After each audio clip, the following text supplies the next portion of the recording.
জানিয়ে দিচ্ছি আজকে সর্বশেষ নিউজ আপডেটগুলো। নির্ঝর হত্যায় অভিযুক্ত 4 ভারতীয়কে জামিন দিল কানাডার আদালত। দাবানলের গ্রাসে লস অ্যাঞ্জেলস জরুরি অবস্থা ঘোষণা, ফেরানো হচ্ছে অবসরপ্রাপ্ত দমকল কর্মীদের। মশলা লাঠি হাতে জনতা, হাসিটার মতোই কি পরিণতি হবে ইউনুসের? গ্রিনল্যান্ড দখলের হুমকি নিয়ে ট্রাম্পকে সতর্ক করল জার্মানি ও ফ্রান্স। হাইকোর্টের রং কেন লাল করা হবে সেটা নিয়ে কি প্রতিবাদ করা যায়? আদালতে প্রশ্ন রাজ্যের। আসছি বিস্তারিত খবরে। প্রতিদিন সঠিক খবর নিয়মিত শুনতে আমাদের পাশে থাকুন। ভয়ঙ্কর দাবানলে পড়ছে আমেরিকার লস অ্যাঞ্জেলস।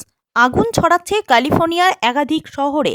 ইতিমধ্যেই পুড়ে খাক হাজার খানেক বাড়ি। প্রকৃতির রুদ্ররোষে প্রাণ হারালেন 5, ঘরছাড়া লক্ষাধিক। এখনও বিভিন্ন জায়গার বাসিন্দাদের নিরাপদ স্থানে সরানোর প্রক্রিয়া চলছে। জারি রয়েছে জরুরি অবস্থা। কাজেও ফেরানো হচ্ছে অবসরপ্রাপ্ত দমকল কর্মীদেরও। জানা গিয়েছে লস অ্যাঞ্জেলসের পাহাড়ি অঞ্চল থেকে আগুন ছড়াচ্ছে শহরের বহু এলাকাতেও। তাই জোর কদমে ঘনবসতিপূর্ণ এলাকা থেকে লোকজনদের সরানো হচ্ছে। আল জাজিরার সূত্রে খবর, সান্টা মনিকা ও মালিবুর ছাড়াও আরও 4 জায়গায় পৃথকভাবে দাবানলের সৃষ্টি হয়েছে। ফলে পরিস্থিতি আরও ভয়াবহ আকার নিচ্ছে। গতকাল বুধবার 5 জনের মৃত্যুর খবর মেলে। আহতের সংখ্যাও বাড়ছে পাল্লা দিয়ে। জখম বহু দমকল কর্মী ও উদ্ধার কর্মী। প্রাণভয়ে প্রায় লক্ষাধিক মানুষ বাড়ি ছেড়ে পালিয়ে গিয়েছেন।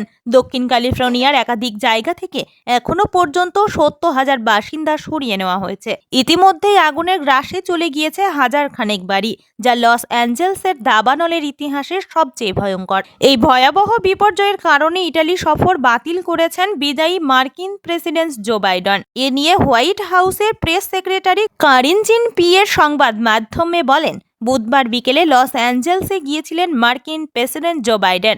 সেখানে তিনি পুলিশ ও দমকল বাহিনী ও উদ্ধারকারী দলের সঙ্গে দেখা করেন। ক্যালিফোর্নিয়ার বড়সড় বিপর্যয় ঘোষণা করা হয়েছে। সমস্ত পরিস্থিতি খতিয়ে দেখে প্রেসিডেন্ট বাইডেন তার ইটালি সফর বাতিল করেছেন। তিনি এখন গোটা পরিস্থিতি খতিয়ে দেখছেন, নজর রাখছেন। বলে রাখা ভালো, প্রথমে সান্টা মনিকা ও মালিবুর মধ্যবর্তী অন্তত 1262 একর জমি দাবানলে জ্বলতে শুরু করে। শুকনো আবহাওয়ায় প্রবল হাওয়ায় দ্রুত আগুন ছড়িয়ে পড়ে। এখনও হাওয়ার গতি প্রবল, ফলে হিমশিম খেতে হচ্ছে দমকলকেও। বাড়ির পাশাপাশি রাস্তায় থাকা গাড়িও দাউ দাউ করে চলছে। লস অ্যাঞ্জেলসের আকাশ ঢেকেছে কালো ধোঁয়ায়, যার ফলে অসুস্থ হয়ে পড়ছে শিশু ও বয়স্করা। লস অ্যাঞ্জেলসের অর্থ পরিদেশ শহর, সেই শহরেই এখন আগুনের গ্রাসে। তাই এই আগুন কিভাবে নিয়ন্ত্রণে আসবে সেদিকেই নজর সকলের। আসছি পরবর্তী খবরে। ফের একবার সরকারের বিরুদ্ধে আওয়াজ তুলছেন বাংলাদেশের নাগরিকরা। মশাল লাঠি হাতে মোহাম্মদ ইউনুসের অন্তর্বর্তী সরকারের বিরুদ্ধে পথে নেমেছে তারা। সরকার বদলালেও বাংলাদেশের নিত্য প্রয়োজনীয় জিনিসের দাম আকাশ ছোঁয়া। তার উপর চাপানো হয়েছে অত্যাধিক করের বোঝা। তাই প্রধান উপদেষ্টা ইউনুসের বিরুদ্ধে এই প্রতিবাদ। সময় বেঁধে দিয়ে সরকার ফেলে দেওয়ার হুঁশিয়ারিও দেওয়া হয়েছে।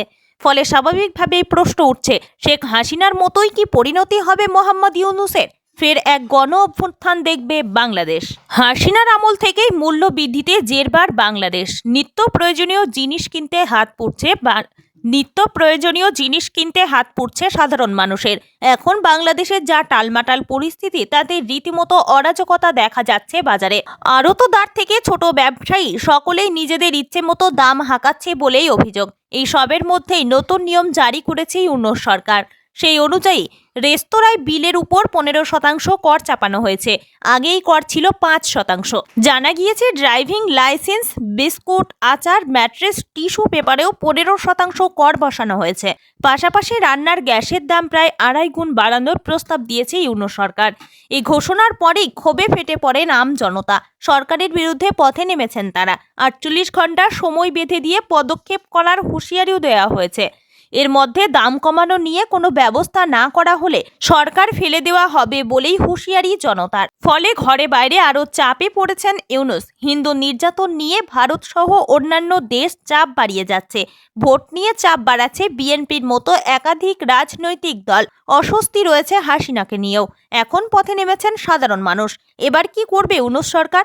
উল্লেখ্য, গত 5ই আগস্ট ছাত্র জনতার গণ আন্দোলনে প্রধানমন্ত্রীর পদ থেকেই ইস্তফা দিতে বাধ্য হন শেখ হাসিনা। গদি হারিয়ে এখন তিনি ভারতের আশ্রয়ে রয়েছেন। সে নিয়ে দিল্লি ঢাকা স্নায়ুযুদ্ধ তুঙ্গে। আসছি পরবর্তী খবরে। ডেনমার্কের স্বায়ত্তশাসিত অঞ্চল গ্রিনল্যান্ড দখল করতে সামরিক শক্তি প্রয়োগের হুমকি ফিরিয়ে না নেওয়ায় নবনির্বাচিত মার্কিন রাষ্ট্রপতি ডোনাল্ড ট্রাম্পকে সতর্ক করছে জার্মানি ও ফ্রান্স। জার্মান চ্যান্সেলর ওলাফ স্কলজ বলেছেন, সীমানার অখণ্ডতার নীতি প্রতিটি দেশের ক্ষেত্রেই প্রযোজ্য, তা খুব ছোট বা খুব শক্তিশালী দেশ যাই হোক না কেন। ফরাসি পররাষ্ট্রমন্ত্রী নোয়েল ব্যারো বলেছেন, এতে কোনো সন্দেহ নেই যে কখনোই বিশ্বের অন্য দেশগুলোর সার্বভৌম সীমান্তে আক্রমণ করতে দেবে না ইউরোপীয় ইউনিয়ন। এদিকে গত মঙ্গলবার ট্রাম্প আবারও তার গ্রিনল্যান্ড অধিগ্রহণের ইচ্ছার কথা জানিয়ে বলেছেন, অক্রটিক দ্বীপ যুক্তরাষ্ট্রের ভারতীয় ও অর্থনৈতিক নিরাপত্তার জন্য গুরুত্বপূর্ণ।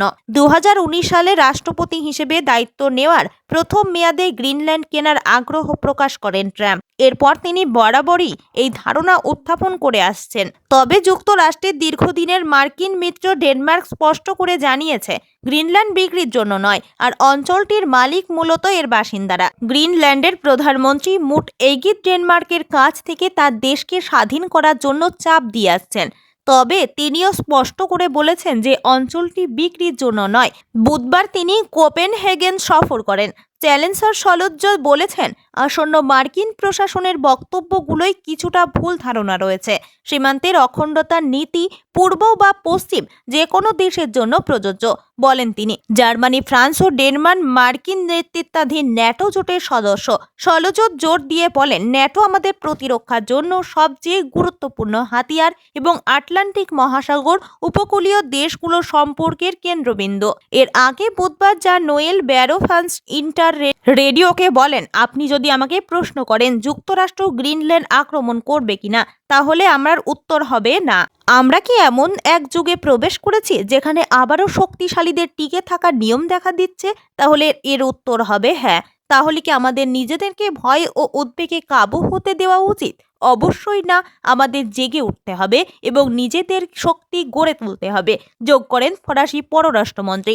আসছি পরবর্তী খবরে। খলিস্তানি জঙ্গি হরদীপ সিং নিরজ্জকে হত্যার দায়ে অভিযুক্ত 4 ভারতীয় নাগরিককে কানাডার একটি আদালত জামিন দিয়েছে। অভিযুক্ত 4 ভারতীয় নাগরিক হলেন করণ ব্রার, আমনদীপ সিং, কমলপ্রীত সিং ও করণপ্রীত সিং।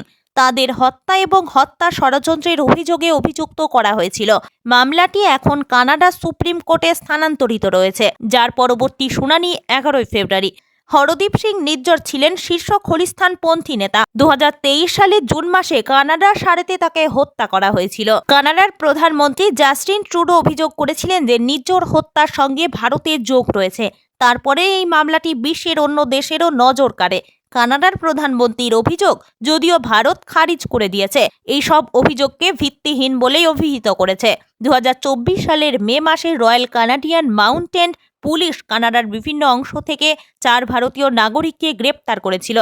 করণ ব্রার, কমলপ্রীত সিং ও করণপ্রীত সিং এই 3 জনকে কে গ্রুপ বলা হয়েছিল, কারণ তাদের নাম ইংরেজির কে অক্ষর দিয়ে শুরু। এরা সবাই ভারতীয় যারা কানাডার এডমন্টনে বসবাস করছিলেন। প্রাথমিক শুনানির সময় প্রসিকিউশন নির্ঝরের হত্যার সঙ্গে এই 4 জনের জড়িত থাকার কোনো প্রমাণ দিতে পারেনি।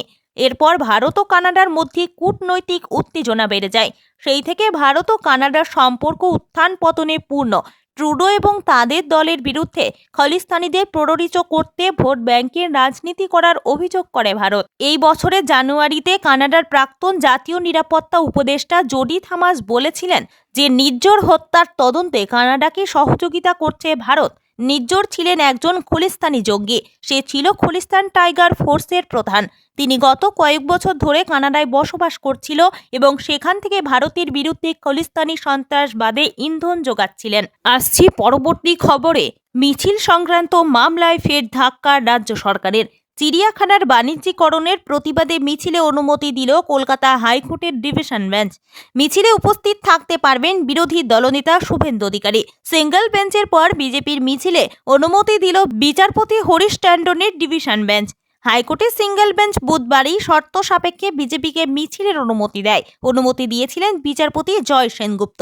আদালতের নির্দেশে বলা হয়েছিল দুপুর 12টা থেকে 3টে পর্যন্ত মিছিল করা যাবে। রবীন্দ্র সদন থেকে জাতীয় গ্রন্থাগার পর্যন্ত 1000 লোক নিয়ে মিছিলের অনুমতি দেওয়া হয়। সেই নির্দেশকে চ্যালেঞ্জ করে ডিভিশন বেঞ্চে যায় রাজ্য। বৃহস্পতিবার ডিভিশন বেঞ্চেও সিঙ্গল বেঞ্চের নির্দেশ বহাল থাকলো। তবে ডিভিশন বেঞ্চ নির্দেশ দিয়েছে সাধারণ মানুষের অসুবিধা করা যাবে না। যারা হাসপাতালে যাবেন তাদের প্রাধান্য দিয়ে জায়গা করে দিতে হবে। কোনো উস্কানিমূলক বক্তব্য রাখা যাবে না বলেও নির্দেশ ডিভিশন বেঞ্চের। রাজ্যের দাবি চিড়িয়াখানার বাণিজ্যিকীকরণ মানে কি সেটা বোঝা যাচ্ছে না। যারা মামলা করেছে তারাও এটা জানে কিনা তা নিয়ে প্রশ্ন রয়েছে রাজ্যের। সবকিছু নিয়ে প্রতিবাদ হয় না। সওয়াল করতে গিয়ে রাজ্যের প্রশ্ন, হাইকোর্টের রং কেন লাল করা হবে সেটা নিয়ে কি প্রতিবাদ করা যায়? রাজ্যের বক্তব্য, গঙ্গাসাগর মেলা চলছে, পুলিশকে সেখানে দায়িত্ব পালনে যেতে হচ্ছে। এই সময় মিছিল করলে সমস্যা হবে বলেই সওয়াল রাজ্যের। নির্দিষ্ট জায়গায় কর্মসূচি করলে অসুবিধা কি সেই প্রশ্নও তোলা হয়েছে। রাজ্যের বক্তব্য, এভাবে চলতে থাকলে পুলিশের নিয়ন্ত্রণ ক্ষমতা আস্তে আস্তে বিলুপ্ত হয়ে যাবে।